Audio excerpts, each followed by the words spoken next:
Welcome back, everyone, to another episode of the Leadership Void podcast. I'm Enrique with my co-host Vince to bring you the best in our veteran, military spouse, and first responder community.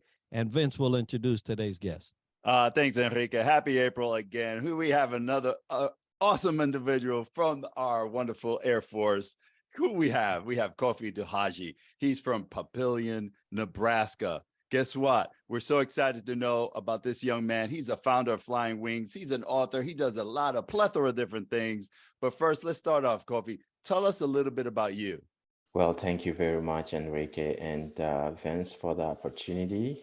My name is Kofi Douhadji. I love introducing myself to people as, hey, my name is Kofi Douhadji. I'm from Texas. Don't let my accent fool you. But before being from Texas, I was born in Togo.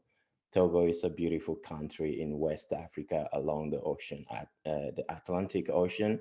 And I was born there, grew up from a humble start, had a dream and pursue my goals. Ended up graduating with my civil engineering degrees, ran my construction and consulting business there for about 9 years before we moved to the United States, my wife and our daughter. She was 4 when we moved in. And I've seen pictures of you in the engineering field out there doing field work. And it's so inspiring how not only are you born in Western Africa, you were able to excel what's common. I'm from Puerto Rico, visit Puerto Rico, and there is an expectation of island life, of local life, and some people just excel that. And I'll tell you that you have done that, young man, in so many ways. So you moved to the United States, you have different ventures. Flying Wings is one of them, but I know you're multifaceted. So share us a little bit about Flying Wings. Well, thank you for the opportunity. Flying Wings is a publishing company that I started by accident. I've never planned to run and own a publishing company. But when my book, Unbroken Optimist, was ready, I sent the manuscript to 8 different publishing companies and got almost the same response back. Kofi, we love what you're doing here. Great job. Well done. But we don't work with first time authors. And you need to have an agent. I looked into hiring an agent. It was expensive as hell. And I didn't know how to stop being a first time author if I don't have the opportunity to publish my first book. I think even Shakespeare at one point was a first time author. So I started looking into the situation and noticed that it was a real problem in the publishing realm, that first time authors struggle to put their books on the shelves. And I thought that was unacceptable and I wanted to fix that. For fixing that for me, it led to creating Flying Wings because I didn't just want to publish Unbroken Optimist and stop there. I had already started working on future books. So I started a publishing company to fix my own problem. And then after that, other authors started reaching out, and we started working and helping other authors to reach their goals. So that's how Flying Wings came to be. As a joke, I used to say, Flying Wings, where first time authors aren't turned away. So eventually that became a thing, and that's how Flying Wings came to be. That's amazing. Great story. Thanks, Kofi, for sharing. And what I'm also hearing, you give an opportunity for folks to share their story, first termers, because like you said, Shakespeare started with one, right? And all of us start Absolutely. with one and we go forward. So I appreciate, by accident, starting Flying Wings. Talk about a great entrepreneur, fixing a problem. I love that you started a publishing company and you're doing great stuff with Optimism in your book as well. So what lessons learned you would like to share about your entrepreneurship challenges with our audience today, or what community activities you do to give back? I think one, in terms of entrepreneurship, one of the most important thing I love sharing with people is to start with the end in mind. When you start a venture, a project, a business, don't start with looking at the resources that you have available. You're going to automatically limit yourself and what you can achieve. But when you start with the end in mind, you down then backtrack or reverse engineer from that high end to now, how can I build up to that end? Conversely, we tend to go, oh, I'm not a native speaker. I haven't done business in this environment before. And then you use all that knowledge, which is fact, but you use that to limit what you can achieve.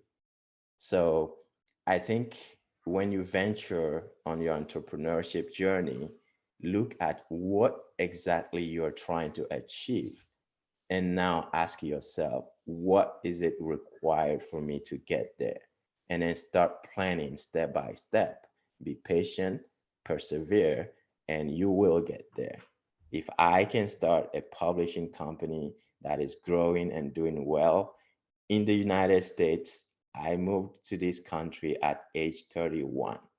My teeth were already set into different tastes, you know, but uh, I was able to adapt, to learn, and build something that is valuable and that is uh, bringing value to other authors. And I believe in storytelling.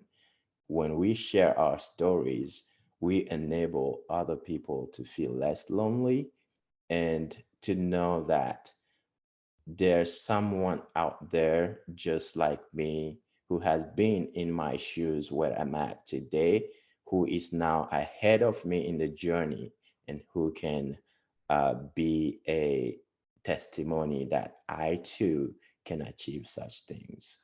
And I tell you, your story is so inspirational for most people that don't know. You started in the Air Force as an enlisted, and Yes, then you became an officer. And oh, yes, by the way, he came to this country in his 30s and started a publishing company and started a apparel company. So it's so dynamic, so inspiring that in a short amount of time, you have been able to go down roads that people only wish to be at one day, right? You started Flying Wings. You spoke about the opportunity to give an opportunity to first time published authors. And that is wonderful, but you're so dynamic and you have other things in the hopper. Tell us what the horizon looks like for Flying Wings and the other ventures that you have. for Flying Wings, the horizon looks beautiful and challenging, and I mean scary at times, uh, but overall a beautiful picture. We currently have authors from three different continents. We have authors we're working with in Africa, where opportunities are not really in place to sell their work globally. We give them the portal to be able to do that. We have authors in Switzerland that we are working with right now, and here in the United States as well. So our dream and ambition now is to take advantage of technology and internet to create opportunities for talents across the globe. So our graphic designers are in Ukraine and Togo. Our editors are in the UK and the United States. And we bring jobs to people who otherwise wouldn't have had those jobs because we can take advantage of technology and also internet. Other things we're trying to achieve is to build a new way of writing. We know we live in such a fast-paced world at this era, and being able to write a book is not as easy, but we are building currently an app where, if Vince wants to publish a new book, he can, while maybe taking a trip, driving, he can be talking to this app, sharing his ideas, and app is going to be transcripting his ideas into words. And Vince is driving to maybe a location that is 3 hours down the road, but during those 3 hours, he's been inspired by nature and he's creating his book along the way. So we want to bring all those innovation to our authors so that they can live in our digital world and fast-paced world without losing creativity and having the opportunity to create what matters to them. Absolutely. Creativity is optimal here because, you're meeting up with the Joneses in the digital space. And I think a hashtag for Flying Wings is global portal, right? So that might be a great hashtag for you. I And, love that. and that's basically what you said. And I think is a great Yeah. hashtag. And I you hope said, it's free. check it out. And if it is, go for it, because that's what you guys are all about. And the fact that you're implementing the diversity around the continents to implement everything in Flying Wings is amazing. So giving opportunities to folks that won't have a chance, in Africa and other parts of the country and the world. So thank you for everything you do. And you said you came here at 31, you weren't listed you as an officer, and you're only like 35 now, right? So I was like, what has happened in the last 4 years? But you look great, my man. So let's dive a little bit about leadership itself. Love to know what you do to continue to sharpen your saw in your professional life as a leader. I think uh, three things come to mind. The first one is learning, whether it's through reading, through just watching great leaders you look up to lead, or just talking to mentors and asking question and guidance. The second is doing, going out there and just getting into the mud, getting dirty, getting dusty, and learning and failing and getting up and starting all over again. My third uh, approach is consistent feedback, seeking feedback consistently.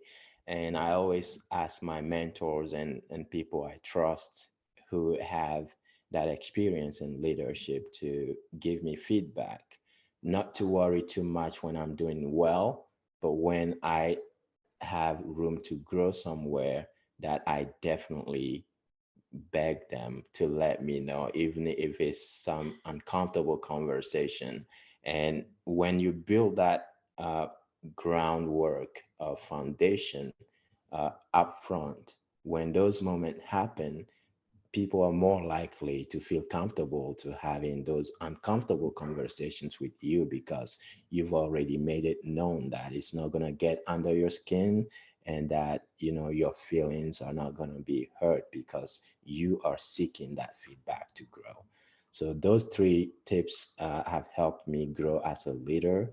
And a bonus, if you will, it would be asking feedback from my team, asking my team, how am I doing with you? Maybe individually, maybe sometime in a small group, just having a conversation, and we'll talk about, hey, sir, you are doing great here, but we think you could do better here. And one time I invited a fellow flight commander to one of my flight meetings, and he was just so amazed by the fact that I could sit on, a hot chair and let my airman rip me off completely, right? But I think it also built trust, and my airmen know that I genuinely want to serve, want to be there and be the leader they want to have. So that helps a lot. Well, definitely setting an environment where feedback is accepted at all levels gives you a holistic view of your leadership. And so kudos on you for doing that. And great advice. And I'm sure that that's not the only advice you have, but you transitioned from being enlisted into the officer ranks. You are a business leader, uh, publishing company owner. So, what advice did you receive as you was going through all these different phases of life that you would like to give to an emergent leader today?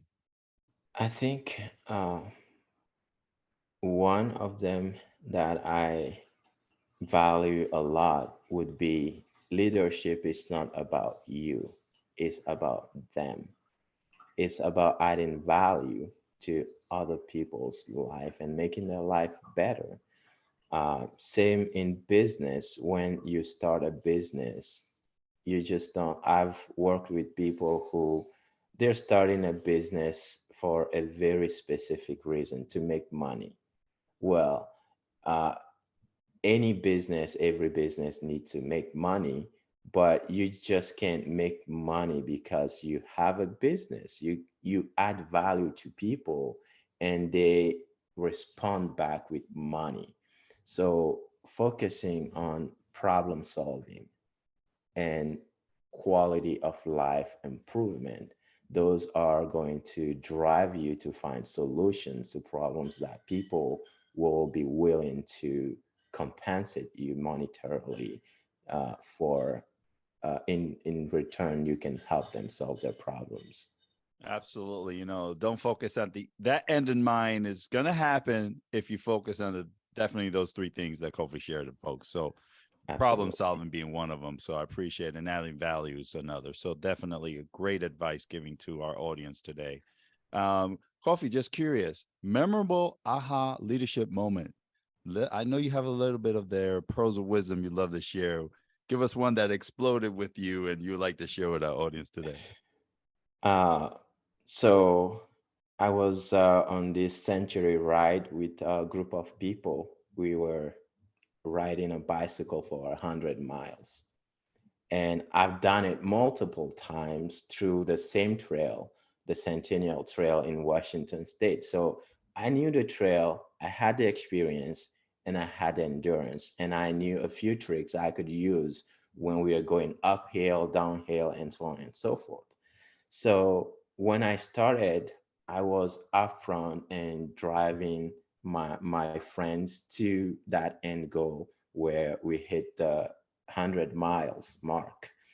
But then I started noticing that there's been a gap between us every time because I know the trail, I've done it before, and I'm just like excited. I have the stamina that most on the team didn't have. So at one point, something in me kind of pulled me back. So I let everyone pass me. They were up front and I was behind and I was shouting, talking to them. And then the gap between us got really short. But what I noticed is that we were still almost going at the same speed, at the same pace while I was up front. So my aha moment was that leading from the front is not always the good strategy. Sometimes you have to retreat, you have to step back and look at the project or whatever you're working on from a following perspective, from a follower's perspective. And that allows you to be in the follower's shoes and help them better. So when I was in the back, when we were getting close to a turn or a downhill, I can shout to them, this is what we have coming next. Instead of me being upfront and know it all and just zooming through and talking to them from the front with all the wind and everything, it was a lot more difficult to convey the message and guide them. When I took a step back and started following from the back, I was able to have more impact. So that taught me that leadership is not always standing at the front line. Sometimes it's being quiet, not being seen at all in the room, and letting your people shine and lead and learn. That is a great example of what I refer to as situational positional leadership, right? That is That beautiful. certain situations call you to be in different positions. Yes. And front is fine, it's all nice. Sometimes you got to be at the middle of the pack, like when we do cadence, right? So both the front and the back can hear you. And Yeah. sometimes you got to set all the way back so you can get a clear view of how everybody is trucking along. So great example in that what you just shared. Now, you have had plenty of opportunities for challenges and change. You came to the US at a later time than most. You were already a businessman, had your company. Now you have to leave that to try to come over here and do something different. And I'm sure there were challenges all along the way. What certain strategies do you use with yourself or with your current teams now to deal with those times of change and challenge? I think one of the strategies I use a lot is creating a sense of urgency in all I do. And also, this is very Air Force, but excellence in all we do. Those are some currencies that are not going to be depreciated. You know, the weather is not gonna affect it. Uh, um, Inflation is not gonna affect your culture of excellence, because when you put excellence up front and you create a sense of urgency, you build an environment where you take things at the right pace, and you strive to get it as right as possible. Um, Another thing I use to face challenges is to keep myself in the knowledge that I'm gonna die. That is the only certainty right now, right here. Everything else might or might not happen, but I know for sure my time here is about to come up one day. So uh, I can choose to walk safely to my graveyard, or I can choose to my grave, excuse me, or I can choose to take risks along the way. Because anyway, either way, my end is for sure the graveyard. So I'm not gonna go safely through life just to die. I'm going to take risk and make dying worth it. So those strategies allow me to face change and just to know that it's gonna be okay. At the end of the day, I'm not gonna go through life and make it through alive anyway. So saving myself from change or risks, yeah, I'm not going to take risks just carelessly. I'm gonna measure and take calculated risks, but I will not shy away from taking risks to be safe, because being safe uh, doesn't lead you anywhere but the graveyard. Absolutely. Calculated risk indeed, Kofi. Thank you for sharing those great strategies for change and challenge. Have a culture of urgency and a culture of excellence. Service before self as one of the core values of the Air Force as well. So Yeah. love everything you shared. And for folks listening, how do they get a hold of you? Flying Wings, that global portal that you shared. What's the best way to reach you? The best way to reach me is through LinkedIn. I'm very active on LinkedIn. Actually, my wife thinks I should pay rent on LinkedIn. So You for sure can find me on LinkedIn through my handle, Kofi Douhadji, and Flying Wings, the global portal. Thank you very much for that hashtag. Hashtag global portal. You can find our website at www.flyingwings.llc, and there's a contact form there you can use to reach out with your concerns, whatever we can support with, and we are always happy and ready to help. I love what your wife said. We both must have some apartment on LinkedIn because that's where I live as well. But folks, we will have that information as part of the video and show notes so that you can get a hold of Kofi and Flying Wings and all that he is doing. You're going to be amazed at what this young man is doing around the globe and what his adventures has led him to. So if you want to get a hold of us, the Leadership Void podcast, you'll send an email at theleadershipvoid@gmail.com. Anything that you would like for Vince and I to cover in the leadership spectrum, or if you would like to see a guest on our show, we'd love to hear about it by that means. Absolutely. You know, we have wonderful guests just like Kofi here. We are so excited and we're very honored to have wonderful sponsors, which are Triple Nickel, VEI, and FAVOB, hosting the Leadership Void podcast. But today is all about Flying Wings, the global portal, and Kofi here. So thank you for being on the show and much success in your future. Thank you all very much for the opportunity. Peace and love.